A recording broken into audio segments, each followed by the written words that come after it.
I just remember like someone asked me that question at work, like a colleague who thought it was appropriate lunch talk.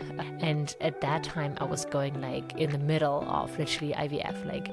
I remember like I picked up all the shots from my doctor that day and literally had them like all under my desk at work, and just had received like my first shot at the doctor's office.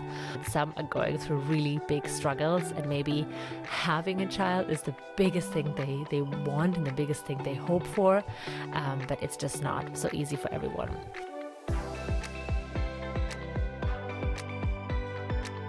Hello everyone, and welcome back to very beginning. It's Thursday again, so a new episode. I'm actually even recording it on a Thursday today, a bit last minute everything today, but well, I will just have to do the editing a bit quicker to upload this episode today. Last week I did take a bit of a break since I was on a vacation, which was so nice and so recharging. And I posted something on my Instagram channel about it as kind of really a friendly reminder that sometimes it's, okay to take breaks. And even though I had to kind of convince myself first that it was okay to pause the podcast for a week, I think it's super important to sometimes take those breaks, right? And especially if your mind or your body is kind of giving you those signals that like, hey, I really need a break, like don't stress yourself, like we just need to take a time out. I think it's super important to do so. Now I'm fully refreshed and back. This week has been super busy already, but so excited to get into today's topic, which is a topic that is really, really close to my heart. As we kind of continue on these different fertility topics that I want to cover this season. I kind of still see us in this a bit of beginning TTC space, the trying to conceive space.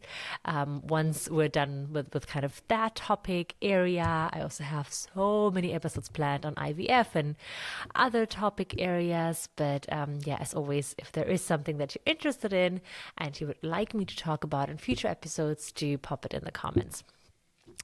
So today it's going to be all about what to say, how to react, what to do when you are getting that dreaded question, when are you finally going to have kids? And there are so many problems and issues with questions like that, right?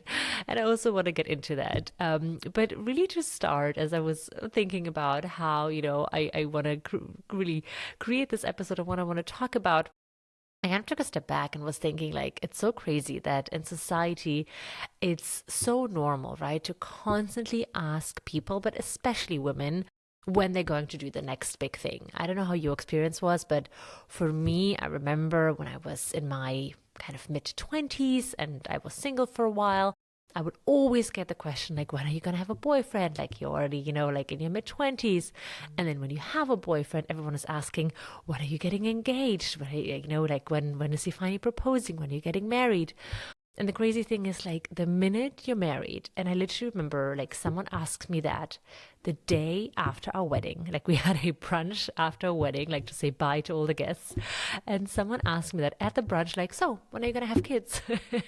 And honestly, like, that is just so crazy. That is always, right, like, people feel like you're always supposed to do the next big thing, and people feel like they are so entitled to all this information. And I get it, right? Like, people are curious. I don't think anyone really ever comes from a bad place, right? I think it's always with a good intention, maybe just a bit of curiosity. But I think it's really tricky, right, to kind of be on the other side and to almost, like, see it as another check mark you have to accomplish, because in our culture or in our society, it's all about, like, going to school, check mark, going to university, check mark, and for many it's also like getting married, check mark, and then having kids, check mark. So I really found myself in that pressure even before I was really ready to have kids, even before we were trying, of people just constantly asking. And that kind of really puts you in a position of like, am I doing something wrong? Am I kind of falling behind? And I know there's so many others, especially kind of as we approach 30, feel that way. So yeah, just kind of a crazy thing to think about, that in our society, it's all still so much of kind of the next big thing, the next big thing, and the next big thing. So, as I was thinking of kind of the top tips that I want to give for how to deal with those questions, I really think it's important to look at this topic from both sides and take a step back. And first of all, take a second to really talk about what the big issue is with asking people those questions, right? Because as I said, like, I don't think anyone ever asks it with bad intentions. But I think, and my hope is maybe, someone listens to it who normally does ask these type of questions of when are you having kids? And maybe this can kind of serve as a friendly reminder as to kind of what really the big issues are and how, sometimes it can really hurt people when you ask these well-intended questions. So I kind of divided the top issues with asking it into three main areas. The first area I really wanted to talk about is that some people simply don't want to have kids, right? And I think this is such a big, explosive topic. There's so many hashtags to this topic. There's so many conversations. I was reading so many articles to this topic in preparation for it. And even though being someone who always knew that I wanted to have kids, I can really understand and relate to people who just say like, hey, this just isn't for me. And I also have a couple of friends who think like that. And what's wild is that, right, this is always met with so much judgment and not understanding. And when you think about it, like, so many people live great, fulfilling lives, even if they decide not to have kids, right? And even, like the many celebrities, like Oprah Winfrey, for instance, who never had kids, but kind of still devoted her life to helping others, supporting youth programs. Like, there's still so much good, right, that someone can do despite not having biological kids. And I think it's also really challenging that people feel like when when they ask you like, hey, what, I have kids? And someone says, actually, no, I don't, that you also really have to understand, like, hey, you actually don't owe anyone an explanation, right? That this is actually, I think, one of the most important decisions we'll ever have to really take in our life. And no one is really entitled to sit you down and be like, explain me your reasons why not to. I was talking about like a few cultural phenomenons I noticed in that direction, and there's this hashtag that I saw that was really had so many different posts on Instagram, on YouTube, and that's regretting motherhood. And I think that's such a big taboo topic for itself, right? That there are so many women who are now actually openly saying like, hey, I regret having a child, or I regret becoming a parent. Which is, I think, really difficult, right? It must be so difficult to admit that and to talk about that. But I think it really goes to show that it's such an important, it's such an important consideration whether to have kids or not. And I don't even think that women, parents who now feel like they regret to have become a parent, that they don't love their kids. Like, I think that's not the reason at all. I just think for some, it's such a monumental change in your life that now they kind of almost wonder, should I have done it or not?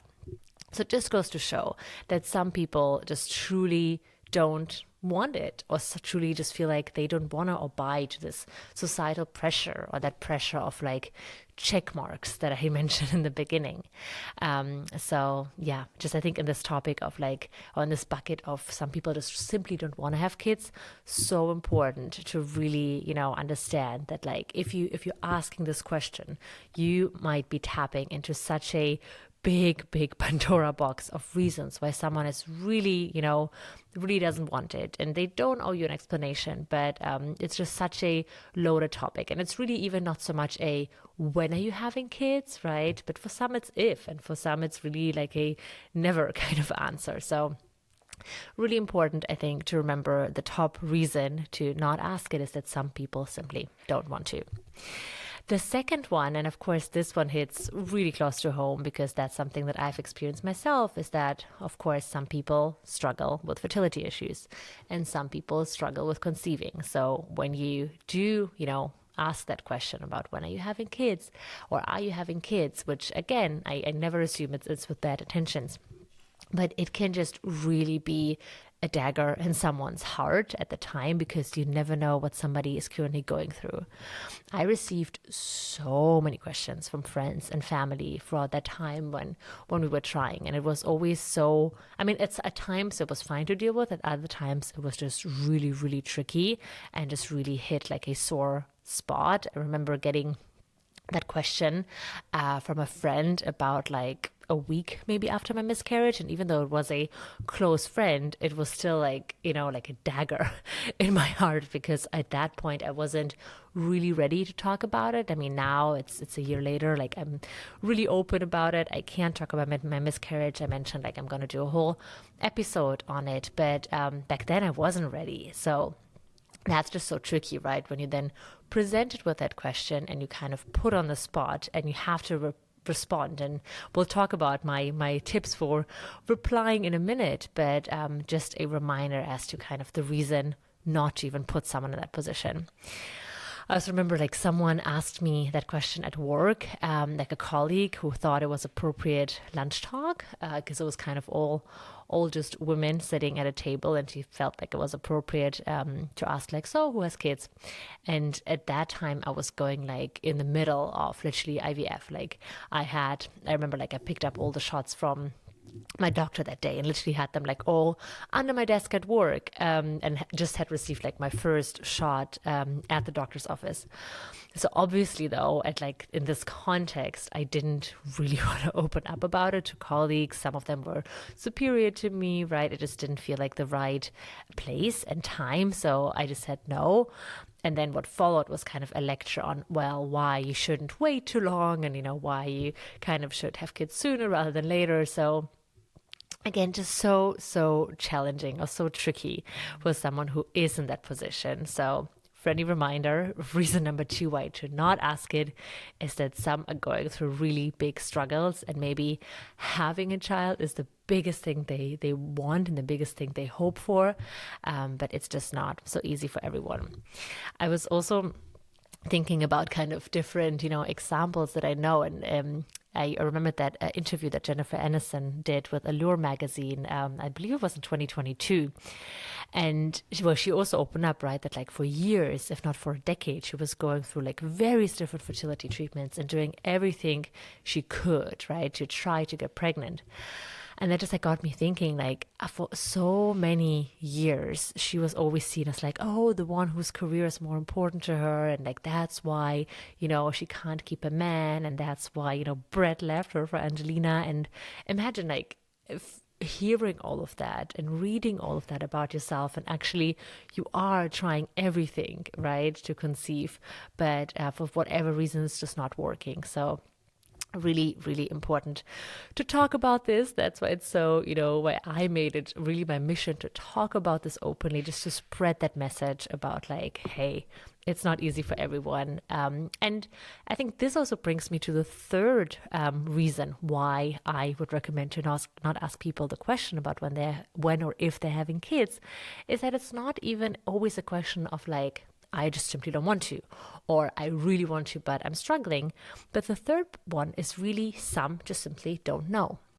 And I think this also really needs to be normalized in our society, because it is a question at the end of the day, right? It's not a status quo. It's not something like, as I said in the beginning, like a check mark on our list.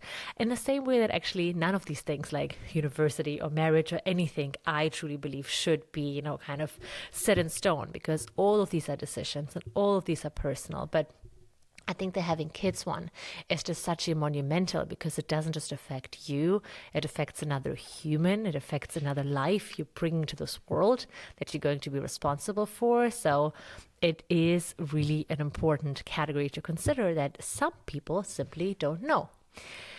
And in my experience, friends who I talk to and who oftentimes then kind of say in a context or kind of in a big roundtable environment where someone did ask that question, like, hey, I don't know. So often the person asking will then reply with like a myriad of, answers of like, oh no, you really should, or like, oh, but you'd be such a good mother, or like, oh, but this, oh, but that. And I find that really tricky because really that question around like, I just don't know, I'm still thinking about it, I'm still talking about it to my partner, it really doesn't seem to be accepted in our society. So yeah, I think bottom line, especially in a world, that in which we live today, with so much war, with so much conflict, with climate change, it really is a big question, and everyone needs to consider: should I not? Is it the right thing for me? And I think people just need to really start accepting that I don't know. It's not an invitation for, hey, let me tell you all the reasons why you should. But, it's just something that you can accept if you already made that decision to ask, to kind of go into that personal space and ask someone if they want to have kids or not.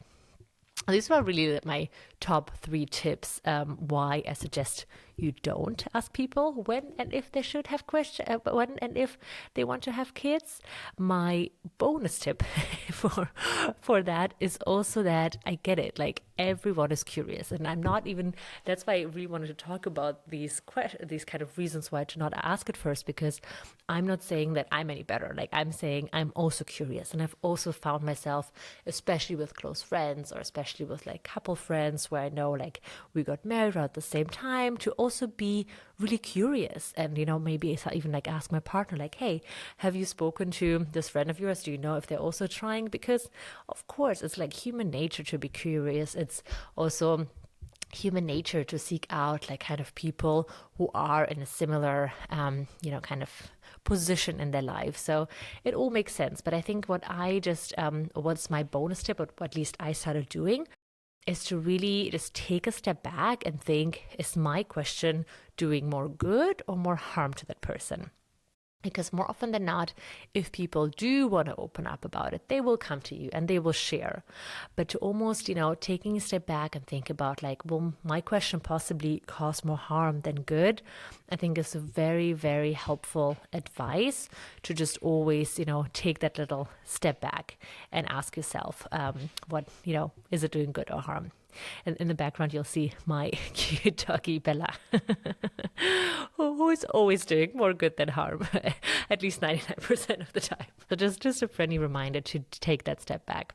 Now that we discussed why, in my opinion, you shouldn't really be asking these questions, I want to get into my 5 top tips for how to deal with those questions. Because as we all know, in all honesty, people will still ask it in some capacity or other. So I think what I just really wanted to give you from my experience, what I wanted to share with people, are just a couple of helpful tips, almost like a menu of options that I kind of started to use, just to prepare myself, or just like feel a bit more in control. Because when you are, and I haven't experienced, right, like how it must be if you don't want it, if you don't want kids, and you're faced with that question, or if you don't know. So of course, I can only talk from my experience about that kind of second bucket of having fertility issues and being asked that question. But I remember, like, when you're so in the thick of it, and when especially you maybe like just experienced loss, or when you're going through IVF or whatever fertility treatment,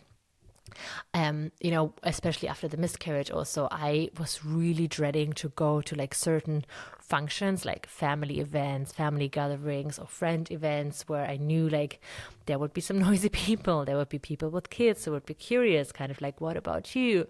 There could be, kind of a noisy family member. That's why I kind of started to think about, okay, what other different options do I have to answer those questions? Because it's not always as straightforward, right? So that's why I wanted to give you kind of my top 5 tips, but see them, of course, as a menu of options, as some different choices you can make in whatever situation you find yourself, and in whatever kind of situation you find yourself feels the easiest to reply to. But before I go into my top 5 tips how to reply to the question, my number 1 tip, or kind of the very first step you should always do while you're considering which option to really choose, or which kind of the response is the best in that situation, is just to take a really long, deep breath. Because oftentimes, right, like when you ask that question and you find yourself like really overwhelmed with emotions, maybe it's, maybe tears are coming up, maybe it's anger, maybe it's frustration, And at the end of the day, like we don't want to, I mean, sure you can if that's what feels right and kind of you feel like it. I don't want to tell you like, no, don't yell at people or don't do that or this, but I've just found it so helpful just to take a really nice, long, deep breath while I'm considering kind of the options of how I can reply to a person. So that's always my number one kind of, that's where we start. Take a long, deep breath, and during that time, just kind of think about those 5 different menu options that I'm going to talk about now. So tip number 1 is, I think, the most straightforward one, and that's just be honest. I think it's also the hardest one because that means like fully opening yourself up. So for that reason, I think it's not something that realistically can work with every person or realistically can work in every situation. But I found it also very therapeutic when I did choose to do it. I think especially if it's a really good friend that's asking you, or especially if it's, kind of in a more private setting. And of course, when you feel ready for it, it can really be almost like a nice opportunity, a nudge to open up, right? And to actually tell someone how you've been feeling, and maybe tell someone like, hey, I've been going through this, or I've experienced that. Just so you're prepared, in my experience, what often happen is that people feel quite taken aback, right? Because since you are really stepping out of your comfort zone and really opening yourself up, and all of a sudden, right, like you might just be having a coffee chat with your friend, and she might be asking it without, again, any bad intentions, just a bit curiosity, and probably she's expecting you to say something like, oh, we'll start trying soon, but instead you choose to be fully honest and start, kind of opening yourself up and really showing what's in your heart. I've seen it in people that they also feel like a little bit like, the eyes start coming out, and maybe they even like start sweating a bit, because by stepping out of your own comfort zone, you are also really catapulting people out of their comfort zone.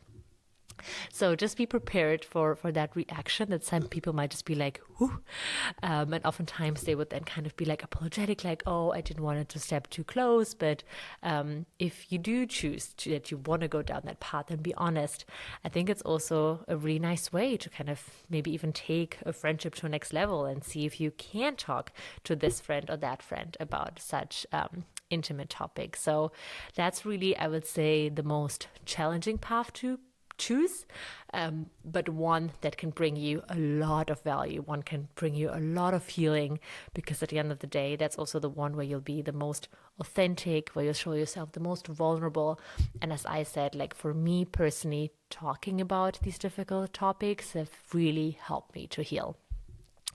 But as I said, it is not going to work in every situation, because obviously if you are in, let's say, at a big table with your family, let's say it's Christmas or whatever holiday you celebrate, maybe you don't want to, start opening yourself up to everyone, and kind of, I don't want to say destroy the mood, but still, like, we might just not feel like it. So my tip number 2, kind of your menu option number 2, is just to use humor. And I know I always advocate for, being authentic and to not mask yourself, but I don't think that in that context it really is a mask that you're putting on. I think it's really a coping mechanism at the end of the day. And in certain situations, right, where there's a distant family member, a cousin, or, an uncle or whoever who is just being a bit too curious, being a bit like too nosy in your business, I think replying with humor can just really, be a nice way to show someone like, hey, that's a boundary you're overstepping. I don't want to talk about it, but at the same time, you're not like bringing this emotional bomb to the Christmas table. So, saying things like, well, you'll be the first to know, or for now, we'll enjoy trying. I think I just kind of witty replies that you can give, right, without hurting someone, but at the same time quite clearly demonstrating like, I'm not going to be talking about this and you are overstepping, but at the same time really like keeping the mood light if that's kind of the situation that you find yourself in. Tip number 3 is kind of, I guess, a variation of that, but in a way more concrete way. And that is really to shut the person down. Because while I think in some situation using humor or something like this can really work well, in others, you really have to be clear and you really have to communicate that this is a boundary that you are overstepping. So sometimes really saying like stop, or something like, hey, I'm sorry, but this is a quite personal topic that I just don't feel like discussing with you, or discussing with you now, or discussing with you ever. I think it's a really fine response. And in my personal experience, I didn't find that people get really hurt by it. I mean, again, they are oftentimes then taken aback and kind of like, ooh, will reply like, oh, I'm so sorry, I didn't mean to offend you, or I didn't mean to overstep. And you can reply and say like, oh, that's okay, I'm not offended. I'm just kind of, and again, this is then up to you how much you're willing to open up. You can say like, I've been going through a few things, or maybe I'm just thinking through a few things, so I'm not really ready to talk about this topic whatsoever with you yet, or with anyone yet. I think can just be such a helpful way to just really be clear about your boundaries. And almost I feel like we need a whole nother episode for boundaries, because that's something that is so important to learn to set with people, no matter if it's your friend or your family, because at the end of the day, we all have them, and we always have to practice to really making sure that people don't overstep. But again, bit of a separate topic, but this is a fantastic opportunity to practice setting boundaries and just to be really clear in your communication of saying, stop, I don't want to talk about this now. I don't want to talk about this with you. No offense, but just not something that I'm willing to open up about now. Tip number 4 is to simply remind people that it's not up to you. And that's a bit of like a more fluffy one, let's call it, because it's not like as clear or like as strict as being open or being humorous or saying stop and setting boundaries. But I found that that fourth one of really kind of reminding people that it's not up to you, and no matter what you believe in, right? Maybe you believe in God, so you say like it's, up to someone up there, or I firmly believe in the universe, so I would say things like, it's not in my hands whenever the universe decides that our family is ready for it, or whenever the right soul picks our family. I think it's just a nice way to just remind people a little bit of like, hey, it's really not up to you. I found that that strategy really works well with people who you just need to be a bit more sensitive with. So I was thinking, for instance, of my grandpa who asked me that question, and of course I knew like he was not coming from a bad place, right? Because he was just so excited, and of course he just was like a bit curious and just kind of wanted to know, right? Because that's like his biggest wish. So being really direct and being like, I don't want to talk to you about this now, or totally opening myself up and starting to cry in front of him, like I knew he couldn't really handle. So just reminding him like, what, it's not up to me. He's like a bit religious, so he would fully understand the kind of, oh yes, of course, it's not up to you, like everything in timing of whatever higher entity you believe in. So I think that really works well with a certain kind of people, where you just want to be like a bit more sensitive about how they might reply, maybe especially close family members, right? Because you don't want to offend people, but at the same time you also have the right to protect yourself and your own heart and your own soul. So sometimes just easier to pick this path, being a bit less kind of assertive, but just reminding people that it's really not in your hands. And tip 5 is really an extension of that. And that is to, if the situation is right, if the opportunity is right, to use it as an educational opportunity. And what do I mean by that? And that kind of goes, kind of really an extension of tip 4, where you say, it's not up to me. Here you can really tell people like, hey, well, I don't know if you knew, but every month there's only a 20% chance of conceiving. Or, I don't know if you knew, but every 3rd pregnancy ends in a miscarriage, or every 7th couple struggles to conceive.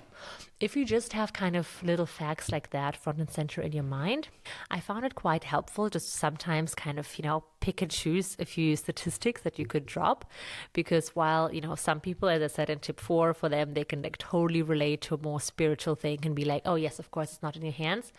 For others, just reminding them like, hey, did you, yeah, by the way, kind of almost like avoiding the question, is presenting them with a data point, can really be a helpful way to making them understand, like, well, it is really not up to you and it really takes a while, right? And just kind of maybe gives them another way to look at things, that it's not as clear as like, a, well, we're planning to have kids in 3 months, or, in so many weeks, but that it takes a while, right? And that there are some statistics involved, and that the data is really, kind of clear.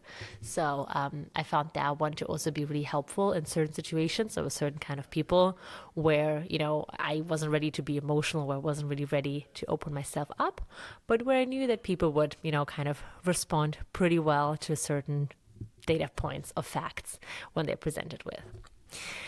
So these are my 5 top menu options, as I mentioned, that you can pick and choose from when someone asks you when or if you want to have kids.